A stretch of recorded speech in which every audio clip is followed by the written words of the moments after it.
Base Vacances donc, fait partie du GIPCLA qui est porté par le service jeunesse. Le principe est simple, hein, c'est donc faire appel à des jeunes de 16 à 25 ans pendant les vacances uniquement et les faire participer à des ateliers. Il y a des ateliers donc, de peinture dans des locaux. Donc les jeunes peuvent être encadrés dans ces moments-là donc, par des animateurs du service.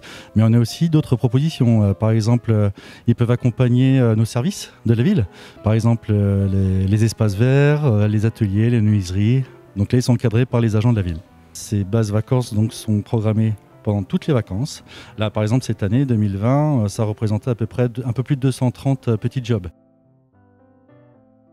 On a tous été jeunes, on a tous besoin d'un petit coup de pouce de temps en temps, surtout pendant les vacances aussi. Et puis donc en fait, il y a différents aspects. Il y a l'aspect accès à l'autonomie, l'accès à la citoyenneté, le désenclavement un peu des quartiers. Et pour les jeunes principalement, c'est de passer des vacances structurantes et aussi utiles.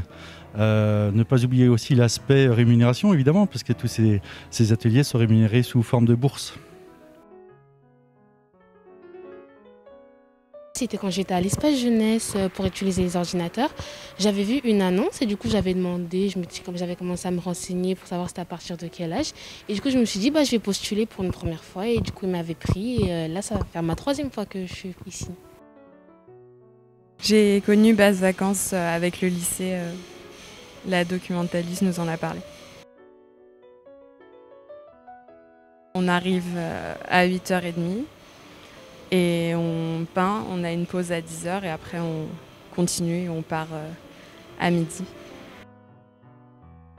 Ça m'apprend des techniques et en plus il y a beaucoup de vivre ensemble et de bonne ambiance. Du coup ça fait toujours plaisir d'être là et d'apprendre toujours plus.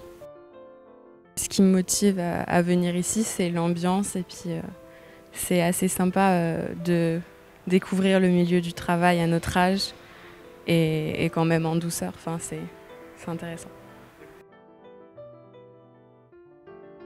En plus de ces petits jobs, on a aussi d'autres projets et d'autres animations. Par exemple, ils peuvent passer le CSP1.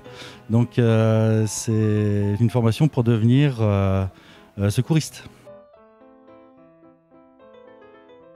Les circonstances sont différentes, les mesures appliquées sont forcément différentes, donc il y a beaucoup plus de contraintes sanitaires, les masques, les protections, les distanciations, mais on garde quand même cet aspect travail, mais convivial.